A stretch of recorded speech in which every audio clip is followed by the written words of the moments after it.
Okay, so first let's start with, before I go into the data, just a little bit more review of important molecules that you want to know what they are.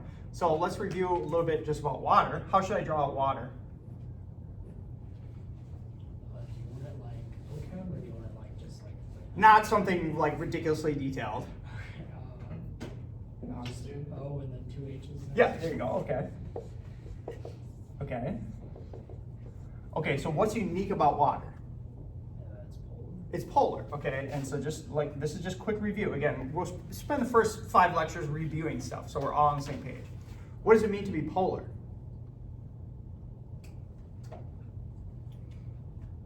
Unequal sharing of electrons. Yeah, well, what does that translate to, like, activity-wise? A permanent dipole in a direction. Yes, and a dipole is what? Like, translate this for, like, if you were to explain this to a kid, what would you say? Positive sign and negative sign. Yeah, but they're not totally positive or negative because it's not ion, it's not charged, but there's a more negative side, which is where? Oxygen. Yeah, so there's like a more negative side and then there's more positive sides, which are down here. Okay, so that's what it means to be polar. Polar molecules are important because they cause things to happen, okay? They cause chemical reactions because there's a lot of flux. In the same way that, like, if you hear of like political polarization, like there's a lot of like back and forth. Polar molecules are very the same way. They do unique things. Okay, so if you have a solution of water, right? Water's unique, and one of the reasons we have biological life is because of the things that water can do. So let's do a thought experiment. What happens if you take DNA and you put it in water? What will happen? It'll be attracted to the positives. Okay, so DNA, you're saying DNA is negative. So we have like a string of DNA. DNA is going to be like completely negative. So what will happen if you put DNA in water?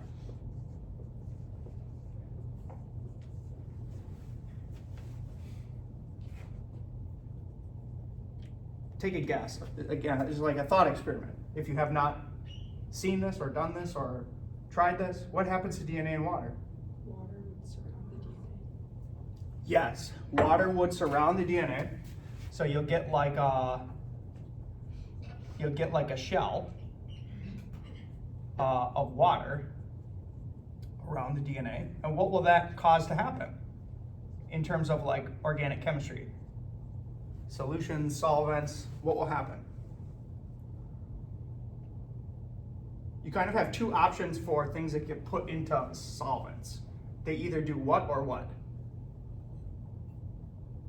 Dissolve or get dissolved. So yeah, they either dissolve or precipitate. So what will happen with DNA? It dissolves. So DNA is soluble in water.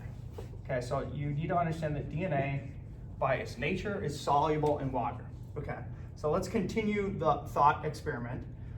Many times in molecular biology, biotechnology, anything related to biology using DNA at all, a very common thing is you want to do a DNA extraction, okay?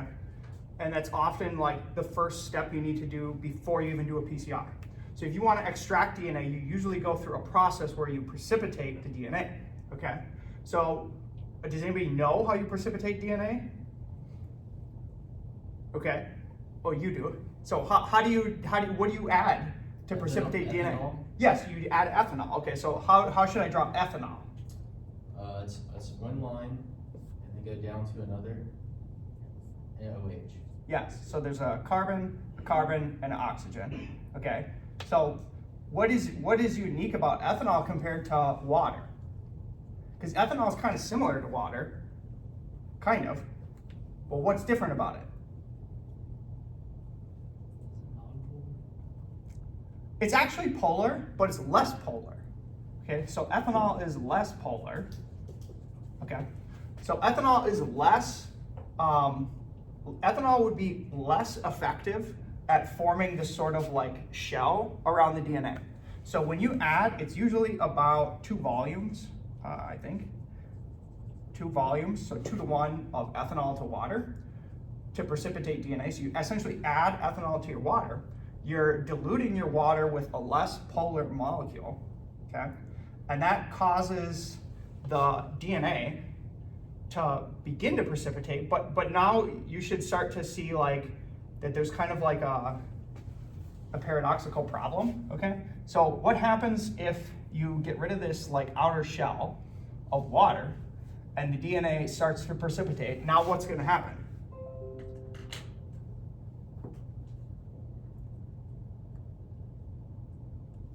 So precipitation means it's gonna like start collecting together, clumping together. What's gonna happen? It's gonna form a pellet. No, it won't right away. If you're like, there's still a missing reagent, which we're about to get to, but like what will happen to the DNA as it starts like clumping together?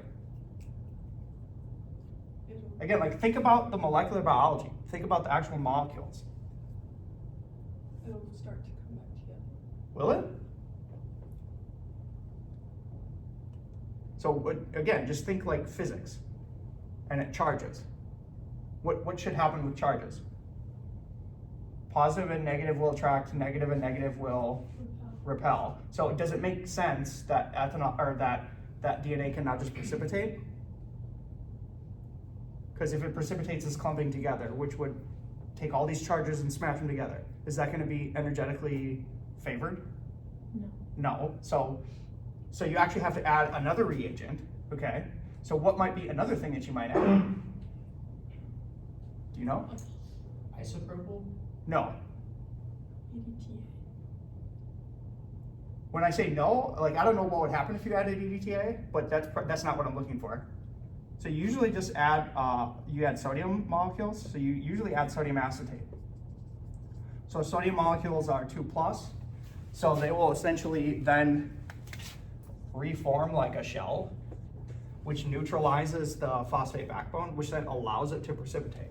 So a common recipe in biotechnology or molecular biology or synthetic biology, you have to prepare some solution of DNA and you have to precipitate it.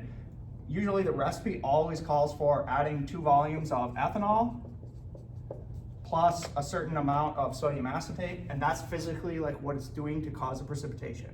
Yeah. Would RNA still need the sodium acetate? I don't know about that. Would imagine you'd probably use a very similar protocol. So fact check me on that. But my point here is that the extraction protocol of yielding some nucleic acid is entirely, the recipe is entirely based upon the structure of that molecule. So yes, I would fact check it, but I'd probably argue that RNA is probably very similar, RNA extraction.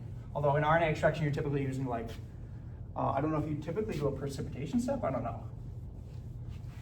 But the point, okay, so the point from this, before we go into data, the point from this is like those 4 types of molecules, they are unique structures that have unique properties, and all the methodology and all the things that we do with these molecules is based on their structures, okay? So now you should start to think of these things in like terms of molecular biology. Okay. So let's review real quick. The 4 types of molecules are what? Lipids, proteins, Carbohydrates. carbs, and Acids. Or nucleic acids. nucleic acids. Yeah. Because amino acids are the primitives of proteins, and nucleic acids. So these are like 4 types, okay? So when we talk about data today, we're gonna talk about, I'm gonna sort of like teach you like all the things that we can do with, I won't talk a lot about lipids and I won't talk a lot about carbs, but I'm gonna talk a lot about the things that we do in science with proteins and nucleic acids, okay? Because again, especially in biotechnology, we're really focused on these types, because if you want to change the organism, you're changing the amino acids. If you're changing the amino acids, or you're changing the nucleic acids. If you're changing the nucleic acids, you're in turn changing the proteins that they code for. And typically if you want to change the carbs or the lipids or something related to them, you're typically probably changing a protein which makes that lipid or that carb, okay? So everything kind of usually goes back to the genetics, the nucleic acids, and then the coded proteins. Okay, so let's talk about nucleic acids. and we'll briefly just review, or maybe this is new for some people now, some methods that you can do with these things. Okay, so the first thing is you can do what's called an agarose gel. Okay, they teach us now in high school. So what is an agarose gel? Does anybody know? After I just said that. It's just a gel with agar sugar in it. Okay, so yeah, it's a gel medium. What's the point of making a gel? To grow bacteria or other cells on it. So we're not talking about gels in the context of media. We're not talking about growing cells. We're talking about gels in the context of we're going to do something with nucleic acid. So what is the function of the gel? See if your DNA amplifies, or see how much DNA there is. Yes, but I mean, like, if I was to like zoom in on this gel in a microscopic like level, what would I see? What is a gel? Like a matrix, a silicon or a gel matrix. Yes, that's a good word. It's a matrix of holes. So if you were to like zoom in and look at this, it's essentially like pores. That's what you'll hear gel a lot in this class. There's different types of gels, but essentially what it is it's assembling a matrix of holes. And why do you want to assemble a matrix of holes? What do you do with those holes? You send DNA through it. Yes, you run stuff through these holes.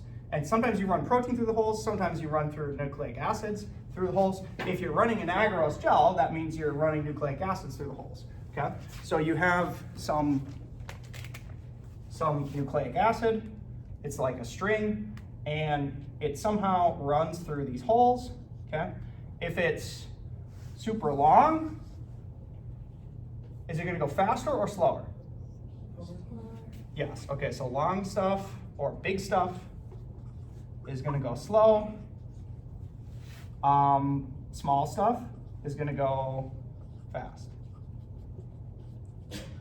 Okay, so now you're learning that the purpose of a gel is to separate nucleic acids based on size, okay? So typically when you run a gel, in your first lane, what do you usually put? A ladder. A ladder, good. Who's run gels before? Okay, everybody, so hopefully this is just very, very basic review. We'll go through this quick, okay? So you're gonna have some kind of ladder. The ladders are each going to have some size, so you can get approximation of size, okay? And at the top, when you turn the gel apparatus on, you're gonna start an electrical charge up here. What's gonna be at the top? What type of charge? Positive or negative? Positive. Let's think about that. Okay, so if there's debate. This is the knock of shame. I had to do it, unfortunately. Okay, so if you have positive charge at the top and you're trying to run nucleic acids, which are what charge? Negative. What's going to happen to the nucleic acids? They're just going to go straight up and you'll lose them. This is actually a common problem because some of these gels, you can switch the lid and it will switch the charge. So that's actually a common problem is if you run a gel, you don't see anything. Oftentimes you accidentally like mess the electrodes and you just ran your stuff off the gel to the top. That happens all the time. Okay, but typically you are running negative charge at the top, which causes your DNA to run down through into the gel. Okay. How do you see the DNA? You have to put a dye. So you can't just see you cannot just see DNA with your eyeballs. Okay. So typically when you make gels, you add chemicals which will bind to DNA, which will fluoresce when you add a light. So the most common one is ethidium bromide. I like ethidium bromide. It's bright pink, works really well, and it's cheap. So if you run a gel and you run some DNA and you saw this, you could conclude, okay, maybe your PCR worked, and you could roughly get an estimate of the size. If this, let's say this is 1.5 kb, then you would approximate that size of that band is 1.5 kb. Let's just think about other things you might see. What if you see something that looks like this? What is that? Oftentimes you'll see like smears on gels. Is it a mixture of protein? So here's where I'm trying to encourage you guys to think at the molecular level. So ethidium bromide, the way that ethidium bromide works is if you have a DNA molecule, you have your A's, T's, G's, C's binding together, forming the rungs in the ladder. Ethidium bromide intercalates in between the A's, T's, G's, C's like this. So can ethidium bromide stain protein?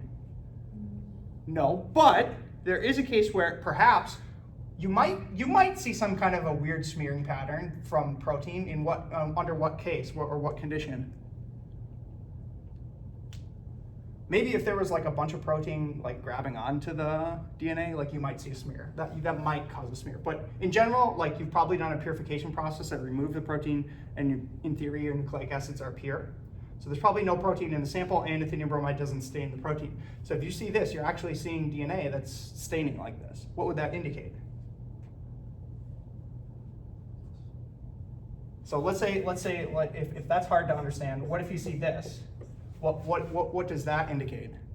The longer strands are the top of the short strands. Yeah, you're seeing discrete bands of discrete size populations of DNA. So if you just extrapolate this and you see that, you're just seeing more discrete bands of discrete different types of DNA. So then if you see a smear, what does that mean? Like a incomplete digest type situation? Yeah, you're seeing some kind of like a digest where, I don't know if digest is the right word because that implies enzymatics, but you're seeing a mixed population of DNA molecules that have sort of like even distribution of sizes. That's typically what you see, that's like a smear. Okay. Dr. B, Yeah. can you explain primer dye? I will explain that later under the context of PCR, Okay. but I don't know if I'm gonna explain that today right now. Well, since you asked, well, no, okay, I'm gonna wait for that, because I do explain that later. I always go over that later. Okay. So as I go through this list of kind of like all the things that you can do, remember what you need to remember for the test is what type of molecule it applies to and what it's useful for. So agarose gel, what is it useful for? What would you say in very succinct terms? Separating DNA. Based on what? Size? Yeah, this tells you the size. Tells size of DNA molecules. It does not tell you the sequence, okay? So remember that. Okay, other things you can do with nucleic acids. So there's a technique called F.I.S.H, which stands for fluorescent in situ hybridization. Okay. Has anybody done this, or does anybody know what this is? Okay. So F.I.S.H is using a microscope. And the purpose of F.I.S.H is that it will tell you, you could use different words to say this, it'll tell you the localization or the location of a sequence of DNA or nucleic acid in a cell. Okay. Why would you want, first before I explain how it works, why would you want to know that? So first let's try to understand what that means. So let's say we have a cell, okay? Let's have it's a eukaryotic cell. Let's have a nucleus. What's gonna happen if you do F.I.S.H? So you're trying to find the localization of a specific sequence of a nucleic acid. What are you gonna see? And why would that be useful? Let's first just think about DNA. Let's say this is a human cell, and it's right at condensed phase where the chromosomes have condensed. So if it's a human, you're gonna have 23 pairs of chromosomes that look something like this. And why might you want to find a specific sequence of DNA on a chromosome? Can anybody think of like why this would be useful? This would be like how they identified like trisomy 13. Yeah. So this could tell you like where the sequence that's causing a problem is. Or it could perhaps identify a particular gene that was causing a particular problem, where it is on a chromosome. So imagine you discovered a gene that causes disease X. You probably, one of the first things you want to know is like, what chromosome is it on? Where is it at? Okay. You could do F.I.S.H, where you would design a probe. Okay. So there's a probe would be some kind of an oligo. So an oligo is what? Yeah, small sequence of base pairs. So some small sequence oligo, let's say it's, I don't know, 24 base pairs of, let's call this single-stranded DNA probe. So here's a single-stranded DNA probe. And let's put on these oligos, oftentimes they put what are called fluorophores. So some group that will shine with when you shine a light on it. Okay, so there's some chemistry that people can do that can add these fluorophores to an oligo. And you can permeabilize the cell, which means you have to kill it. So the cell here, the cell dies. This is an important thing to remember too. You can't do this on live cells because you have to kill the cell to insert the oligos, okay? Then the oligos get into the nucleus, and whatever the sequence matches, it can kind of intercalate. So when you think of DNA, is DNA always just stuck together? What's actually happening at the molecular level with DNA? Like, what's holding these together? What are these? Hydrogen bonds. Hydrogen bonds. How stable are hydrogen bonds? They're not as stable as covalent bonds. So it's not a covalent bond holding this thing together. This is not rock solid. So oftentimes what's happening is perhaps at the molecular level, DNA is kind of like coming out, coming in, coming out, coming in. And if you have a sequence that matches a region, this sequence anneal can kind of pop in and grab that sequence. Okay? So that would be a case of annealing in the cell.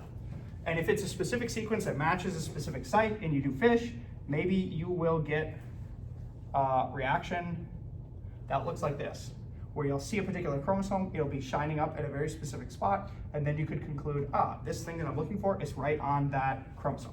So you could use this to localize a sequence of DNA in a cell. Okay. You can also use F.I.S.H for RNA. So let's do an RNA example. Why might you want to localize RNA?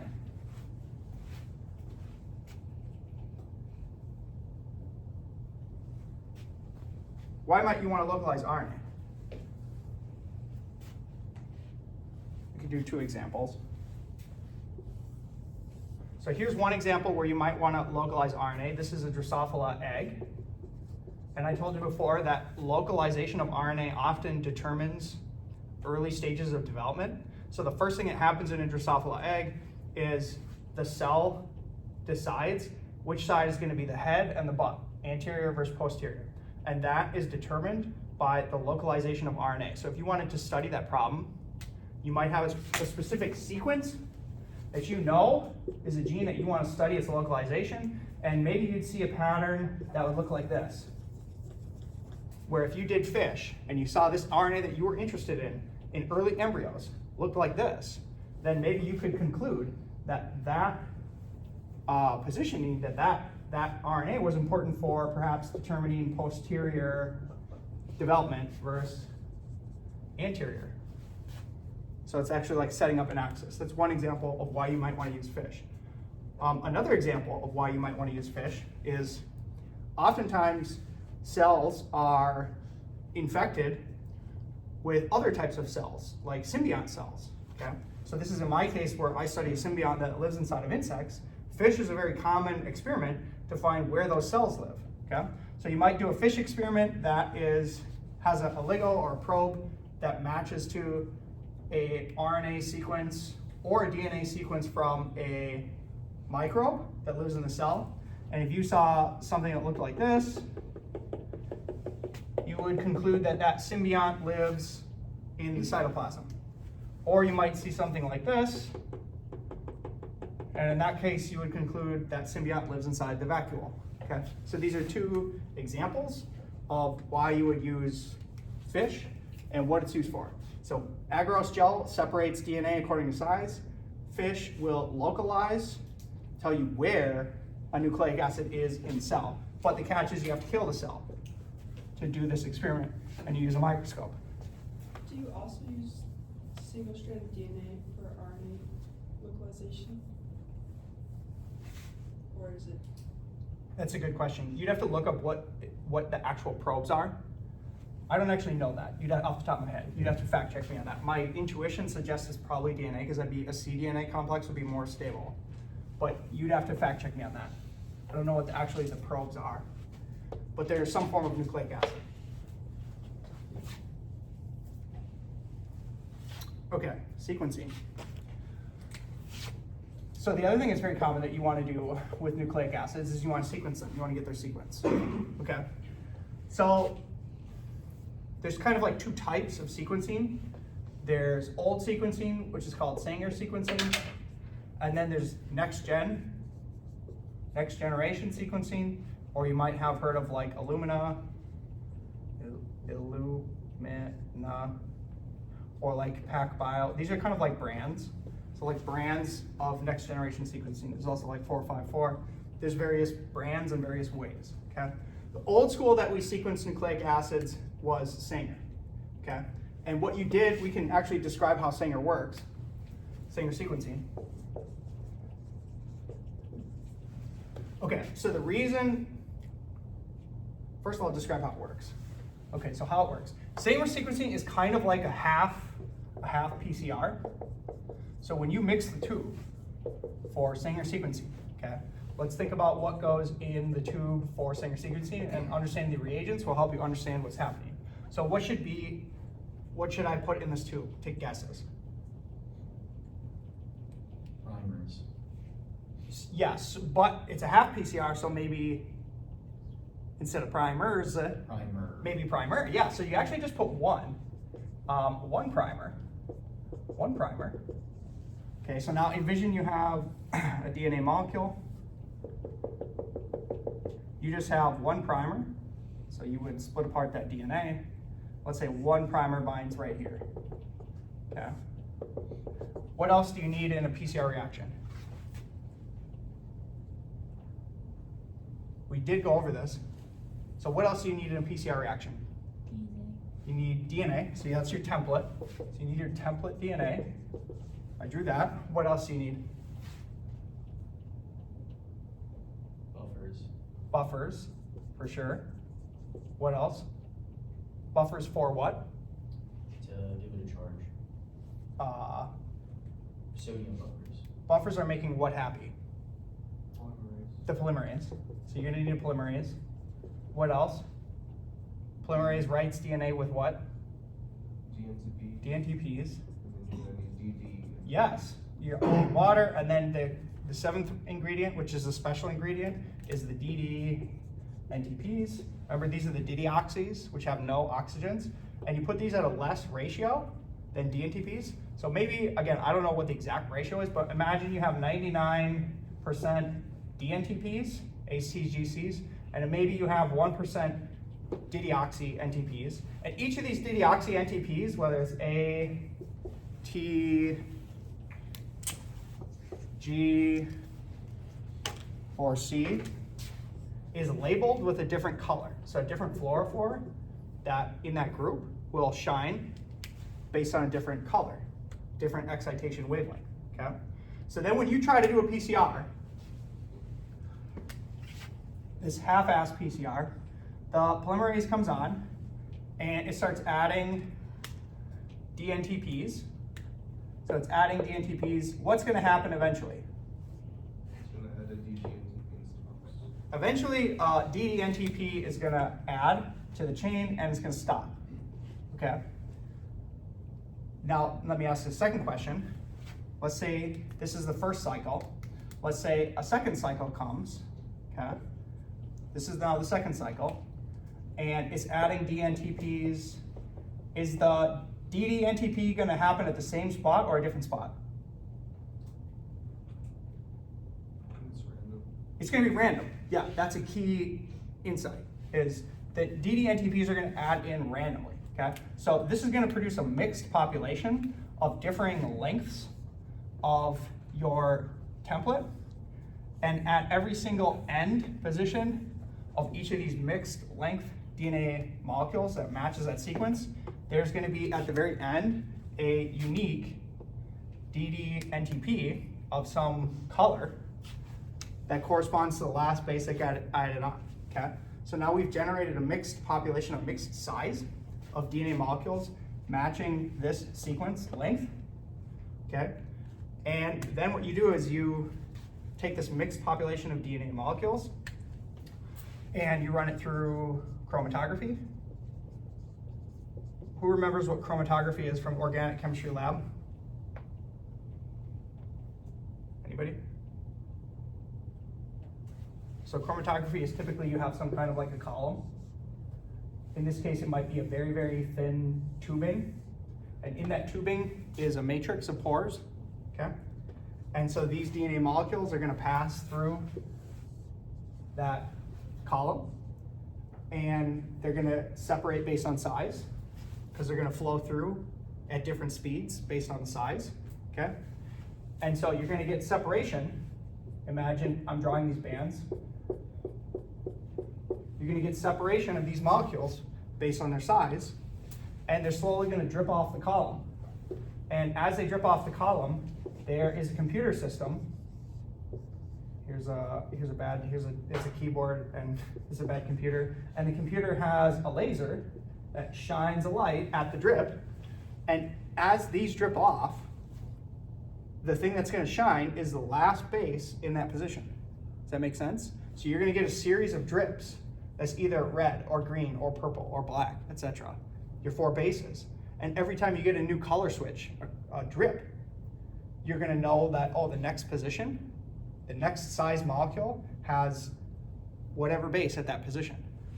So this will produce a piece of data that looks like this.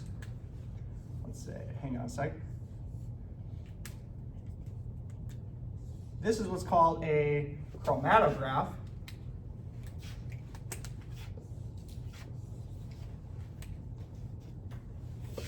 These are the peaks. So here's the y-axis. This is light intensity on the y-axis. What kind of a reading is it getting from the laser? This is going to give you a chromatograph, okay, in a sequence that they're dripping off from the column. And you can literally just read the sequence. So this would be T, this is a G, according to my color coding. This is an A, this is an A, this is a T, and purple is C. And now we have derived a primary string sequence corresponding to the amplicon template. Does that make sense? This is how Sanger sequencing derives the sequence from the data. What happens if you saw this pattern?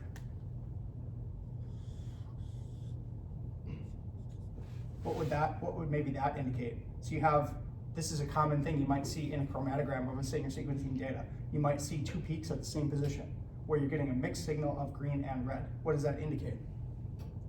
An unclear. Is it unclear? So if the peak intensity is high, it's not unclear. It's actually very clear because the signal is very strong. You're getting 2 positions or 2 bases at that position. In what case can you get 2 bases at the same position? A mutation. Yeah. So if the organism that you are PCRing from, Sanger sequencing from, was a diploid and it has 2 copies, you can have different alleles. Maybe you're looking for the IG. And one of these is blue eye, one of these is brown eye. And you're looking at the exact position that encodes for either the blue eye allele or the brown eye allele. You could see that, okay? So this is a valid piece of data where the signal is strong and it's telling you that there's 2 different bases at that position. It could be mutation, yes. If you see a pattern that looks like this, so very low y-axis reading, this would mean that the data is bad, okay? So when you look at Sanger sequencing data, there are patterns that always occur in the data.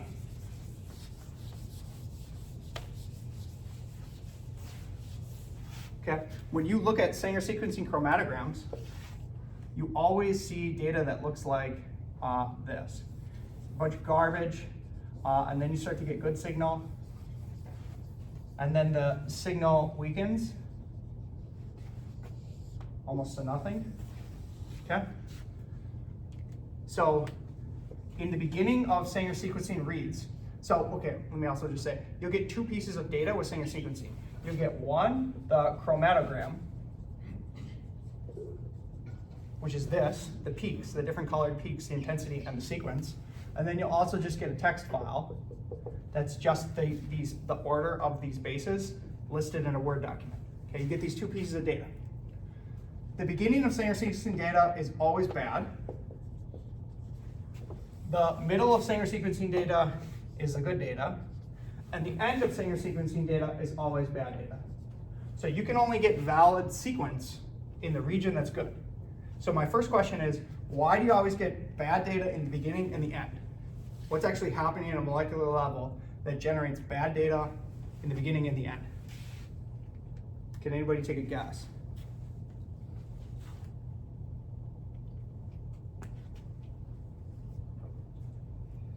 No? You've dealt with this though, haven't you? Yeah. Doesn't mean I know how it works. That's good, you're learning. What's happening at the end? At the end, these are the molecules that are longer, okay? So if you think about that PCR reaction, how likely is it to go all the way and then finally get a DDNTP at the very end? How likely is that? Low.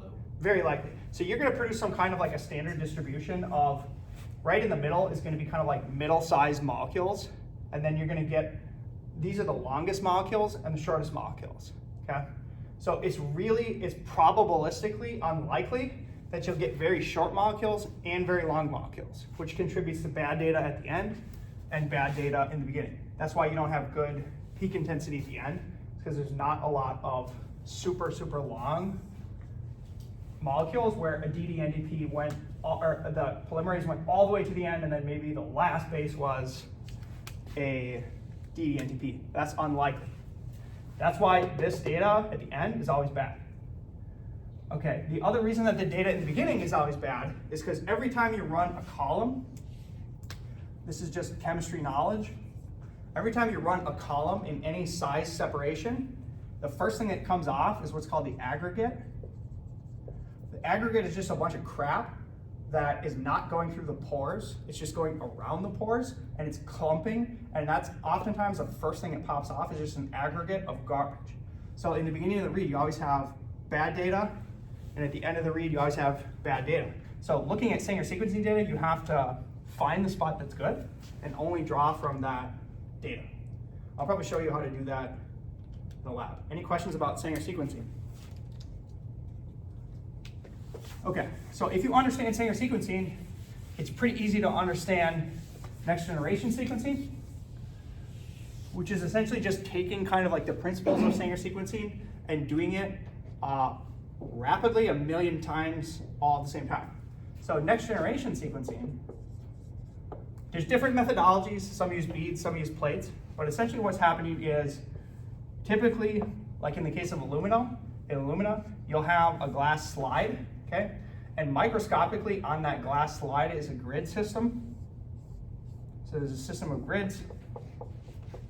And through chemistry, you will take DNA and you can attach DNA molecules to positions in this grid system through advanced chemistry. So just imagine a slide where if you looked at it microscopically, your DNA has been attached to different positions in this grid, okay? And then the program, the computer program that's running this machine, will go through cycles of essentially what are Sanger sequencing. So they will add DDNTPs with fluorophores that will get added onto the end of these chains. And then what will happen is instead of it going through a column and a laser shooting it, a laser beam will scan across the whole slide, looking at every position, getting a readout of what DDNTP is, what color is fluorescing at every position on that plate, okay? So it's essentially, again, just taking the Sanger sequencing principles and with some advanced chemistry, getting millions and millions of reads at the same time. So the next question is, why would you do this and why would you do this? They're both still super common today. They're both used all the time. So next generation sequencing has not invalidated the use of Sanger sequencing. It's still valid. But Sanger sequencing is only used for in cases where you have one template. So imagine you're trying to clone a very specific DNA sequence. There's a gene that you're interested in that you did a PCR reaction on. That's what Sanger sequencing is good for. You have one template. There's one thing you want to sequence. Next generation sequencing is good for when you have a million things. There's a million different sequences you want to read. So in the case of sequencing an entire genome, there's a whole bunch of sequences you want to read. And you want to put all those sequences on the plate and you want to read them all at the same time. That's when you would use next generation sequencing, okay? So Sanger sequencing is often used for cloning, which we'll talk about. Next generation sequencing is used for genomics. Okay, any questions about that? Okay, so those are my methods. How much time do I have left? Oh my God. Okay, so those are my methods for nucleic acids. Methods for proteins, okay? SDS-Page. So SDS-Page, SDS stands for sodium dodecyl sulfate, okay? This is essentially a soap. It's a detergent. These are two words you want to learn if you want to actually be good at molecular biology. Detergent. Okay, Page stands for, does anybody know? This is polyacrylamide gel electrophoresis. So the P and the A, polyacrylamide gel electrophoresis. So we already learned gel, we already learned electrophoresis. In this case, you're making a gel, but it's not an agarose gel, it's polyacrylamide gel. So you're making a gel from a different material that's optimized to make pores for proteins. That's what the polyacrylamide is, okay? The role of SDS is, let's think about, in the case of DNA, when we were running an agarose gel, the DNA was naturally negative, okay? So when you turned on an electrode, it would just naturally run. In the case of a protein, you have some protein which is a string of primary sequence structure folded into alpha beta sheets, which is folded into tertiary global structure. What charge is this protein? What's the charge? Usually positive. When you say, the key word that you said that's correct is usually. It depends. You don't know the charge of that protein and it can change. What does it change based off? So if you had a protein that was just all, okay, well, let's not do that. Let's not do that one. If you had a protein that was just arginines, that would be highly positive. If you had a protein that was just D's and E's, that would be all negative, okay? But proteins have different sequences. The point is that the different primary sequence is gonna set the charge of the molecule, okay? So there's a conundrum. If you don't know, and you have a mixture of proteins that are all different charges, how are you gonna separate them based on size? Well, you add this chemical called SDS. SDS is negative, so SDS is negative, and because it's a detergent, what it does is it denatures, that's a key word, it denatures the protein, which means it takes its structure, it destroys its structure, rips it apart into the primary string sequence, so it makes essentially like a spaghetti string of those primary amino acids, and the SDS will coat that protein in negative charge. Now all of a sudden you have a string that's similar to DNA in the sense that it's a string and it's not coated with negative charge. Now when you turn on the electrical charge, that will run the proteins through based on size. So very similar to agarose gel, you can get bands, and you can tell the size of a protein or a set of proteins based on size, okay? So if the protein's negative, If the protein is negative, yeah. how does the detergent work then? Oh, I see what you're saying. Because it's, well, so when you say the protein is negative, it's the R groups that are negative. The R groups are the amino acids. And amino acids are pretty big, and proteins are big. So there's different spots where that negative charge can go in and bind. Okay. So it still would, even if the protein is negative, it'll still rip apart the protein. Okay. But that was a good question. You're thinking correctly. But it's just that the R group is in a specific position, and it's that yeah. Does that make sense? Yeah, that makes sense. Okay. How much time do I have left? 5. We have 5 minutes? Okay. Okay, good. Okay, so SDS-Page will you can separate sets of proteins, mixtures of proteins. Okay. But what if you want to look for a very specific protein? Okay. In that case, you use a Western blot. So the first step of a Western blot is an SDS-Page. Okay. The second step, I'm skipping some steps, but the second step then is you add what's called a primary antibody. Okay. An antibody is another protein. They're usually drawn with like a Y. It's a protein that recognizes another protein. So it's a protein that binds to another protein. That's an antibody. They're derived from your immune system. If you inject some creature with antigens, it'll produce antibodies that will bind to that protein. Okay, that's how they're made. So you have a primary and a secondary antibody. Okay? The primary antibody you either buy or you make it yourself by injecting a rabbit or a goat or a mouse with your protein X. So in this case, you're developing a system to detect your specific protein X. Okay? When you add your primary antibody to the reaction, the primary antibody is only going to bind to your specific protein of interest that antibody recognizes. Okay? Then you do some washing steps, you clean it up, then you add a secondary antibody. The secondary antibody, it sounds ridiculous, but the secondary antibody binds to the first antibody. So then when the secondary antibody pops on, you're producing something that looks like this at a molecular level. So you have this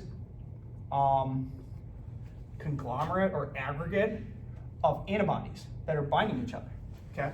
And usually the secondary antibody has a fluorophore or some way that it can shine so that you can detect it, okay? So then when you run a Western blot, instead of getting a gel with a mixture of bands, you'll typically just get a single band where those antibodies are binding to your protein of interest, okay? So the key difference, SDS-Page will separate a mixture of proteins and tell you their size. Western blot is used to detect a very specific protein X in a sample, okay? So think specific protein, I want Western blot. SDS-Page is for kind of like global protein. Why do you have multiple antibodies? What's this doing?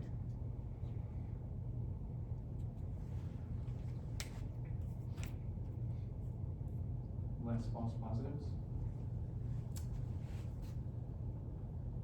Would you get less false positives? So a false positive in a Western blot is going to happen if this primary antibody is not specific, and if it's binding to some other spots, which can happen. That's a common problem. But that's not in general why you're adding the secondary antibody. This is just signal amplification. So it's just making it like really sensitive. It's if you have something that's not very abundant in the sample, because you have this double antibody system, it's increasing the sensitivity at which you can detect things. So the other reason to use a Western blot is if you have a protein you're looking for that's very low in abundance. You can detect it with an antibody because an antibody is very sensitive. The Western blot's very sensitive. Okay, let me just wrap up with, because we talked about F.I.S.H, you can also do localization of proteins.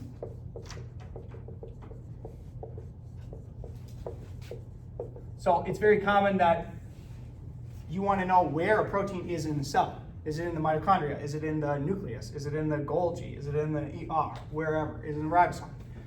That's very common. You want to know where it is, because where it is might tell you what it's doing in some sense. Okay.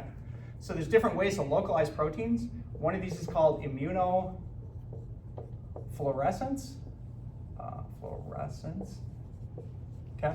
Immunofluorescence is very similar to the Western blot. So the reason you would use immunofluorescence is you want to localize a specific protein X.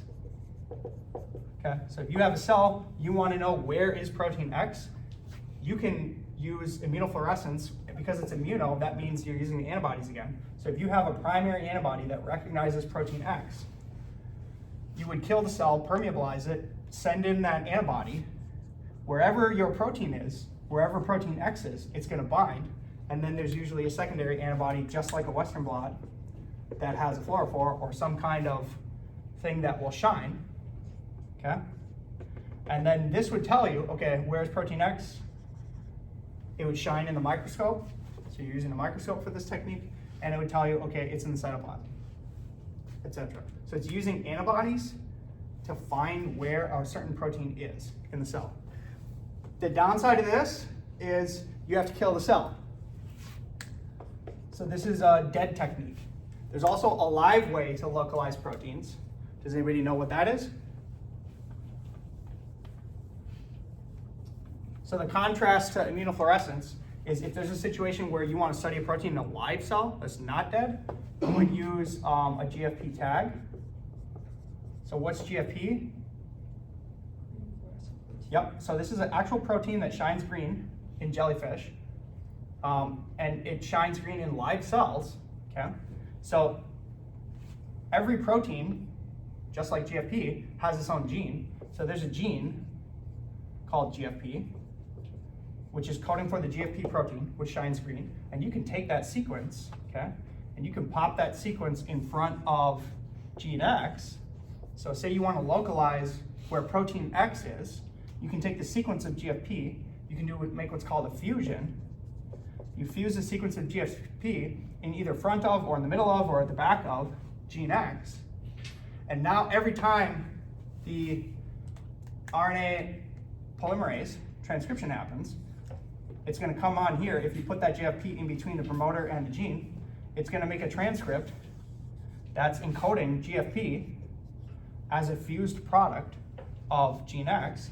Then when this gets translated by the ribosome, you're going to produce a protein X with this little tail of GFP that will shine wherever protein X is. So you've essentially effectively tagged, this is what it means to tag, you've tagged protein X with another protein, GFP, that's making X shine green wherever it is. So this is a technique to do localization of proteins in live cells. What's the downside of this? Why would you not just always do this? Like in this case, you have to kill the cell. Why not just always do this? Could change the function. Yeah, when you're adding a tag to the protein X, now it's no longer wild type.